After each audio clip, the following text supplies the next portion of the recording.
Hello， 大家好，这里是大叔，今天给大家带来世嘉 MD 平台的《七龙珠武勇列传》，这是一款格斗游戏。之前我录制过午饭，本期呢带来主人公悟空。悟空的招式还是比较多的，拳上大概有5个技能，脚上有3个，还有一个超擒技，2个必杀技，剩下前冲，还有滑铲，这都是通用技了。好，刚刚的是一个后下前脚和跳起来的前下脚，另外腿技还有刚刚的这个斜后斜前的脚，这是一个对空技，但是判定不是很强。这是悟空的超擒技，能量波、气爆，还有一个3连能量波。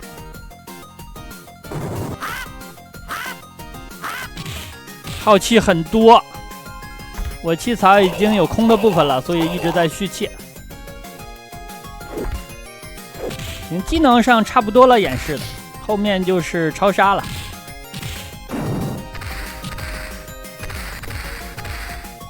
滑铲呢是前下脚，每个人都有这招。太阳拳，哦，他防住了，再来一发，然后在这里放超杀。这个套路可能当年很多小伙伴都会吧。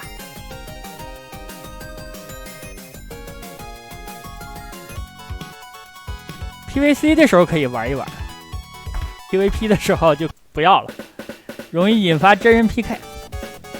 好，第2关是基纽队长。这款游戏每个人打的路线是不大一样的。基纽队长可以跟你混身体。换了之后呢，如果你把他打死了，那你就输了。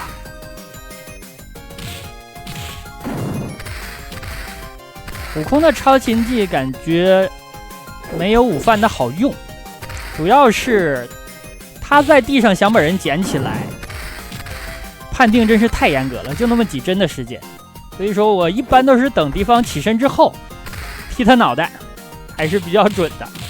起码比在地上捡成功率要高一点。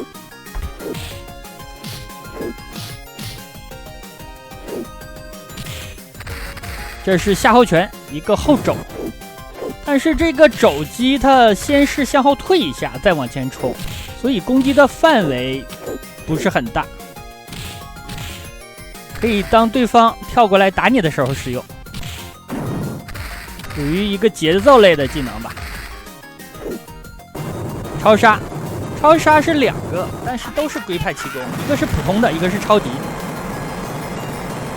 普通的是前下后拳，超级的是后下前拳，攻击力不大一样，动作也略有区别。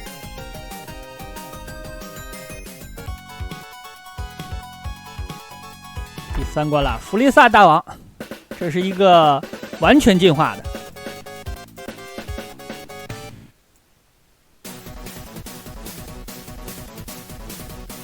看他的血量有绿条了。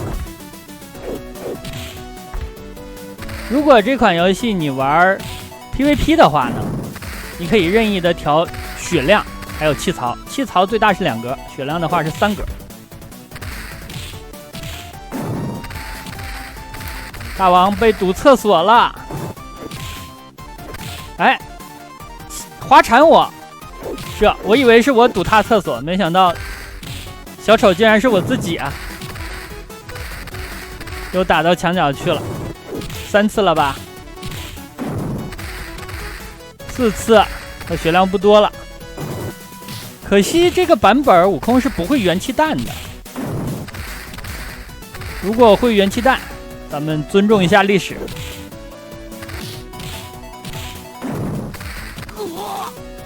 关厕所，关到窒息。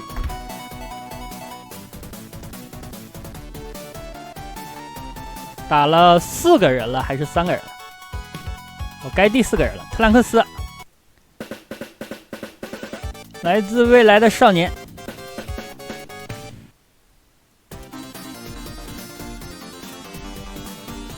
特兰克斯也好打。这个游戏有一个套路，就是当对方起身的时候，你打他身后，打身后的时机大概是3-4帧左右，如果打得准的话，可以压得对方起不来身。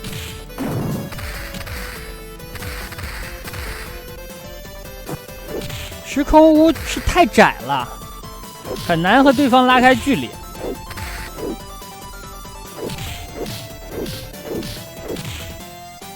关厕所真的是好用，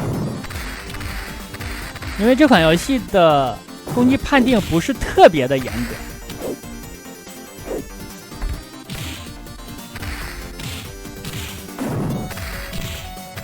关完了弗利萨大王呢，关特兰克斯。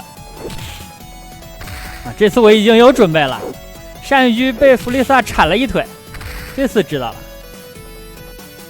太阳拳防住了，再来超杀。超杀离得远的时候呢，它是一个发波的状态；如果离得近，两个人在同屏或者分屏的时候，中间那条线是红的，那就会出现这种超杀的方式，蓄力时间非常长。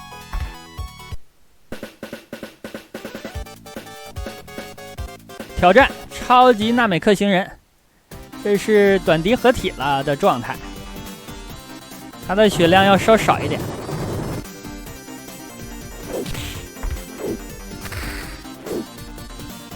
这个角色我感觉关厕所也比较容易，因为个头太大了，好像本作里边他的个头是最大的那一批的。等起身再关，因为场景比较窄，所以说关起来真的是比较容易。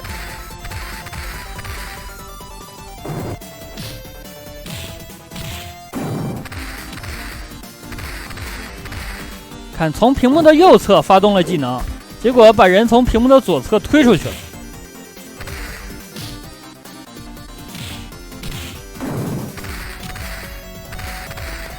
最后一点血了，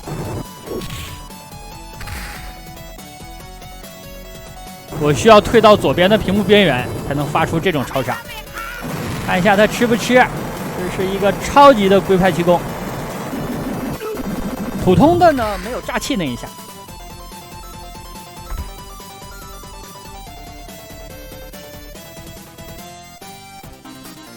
小的时候玩这款游戏，不是所有技能都会用的，像超擒技是怎么试也试不出来。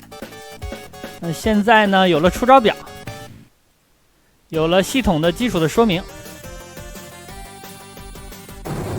绿吉塔啊，不是贝吉塔。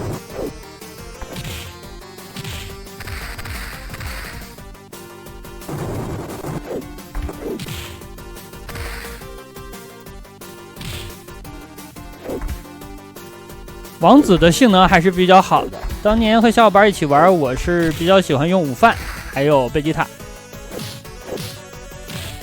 悟空这种角色不是很会用，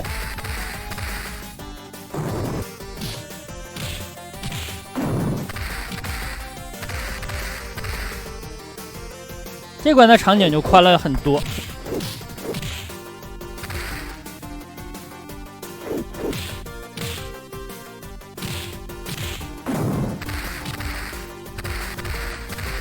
当年和小伙伴一起玩，不管用谁，最后都会陷入双方开始回合制的对波，就看谁能把对方的这种气功返回去。哎，闪了，再来一下，这回来个普通的，你还能连闪2发。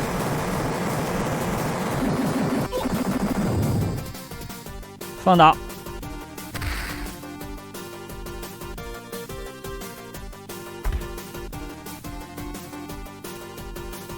打完了6个人了，好像一共就是8个角色。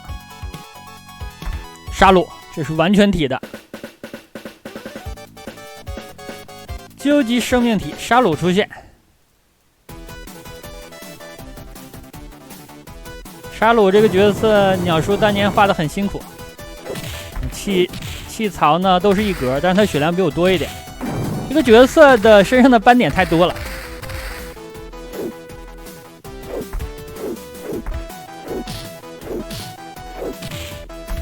我感觉他和悟空就是换了张贴图，骨架都差不多，防的真严实，看这血量，防出了半格，最后才吃了一招超擒。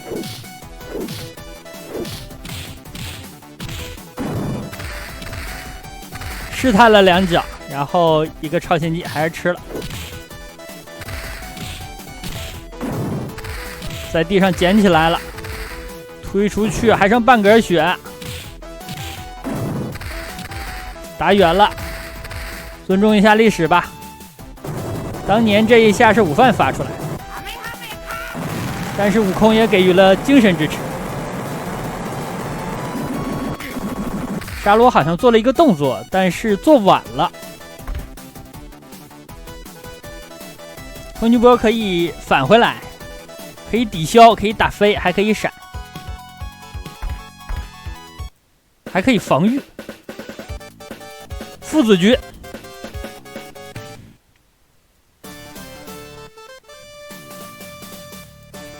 杀戮篇的时候，你明显能感觉到鸟叔想打造一个2代的主人公，想把午饭扶正，但可惜悟空的人气太高了，天下第一武道会的场景也比较窄，很容易就能推出去了。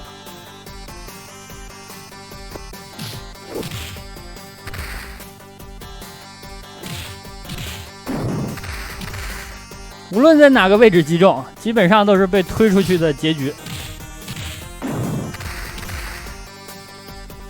还剩3/4格，跑了。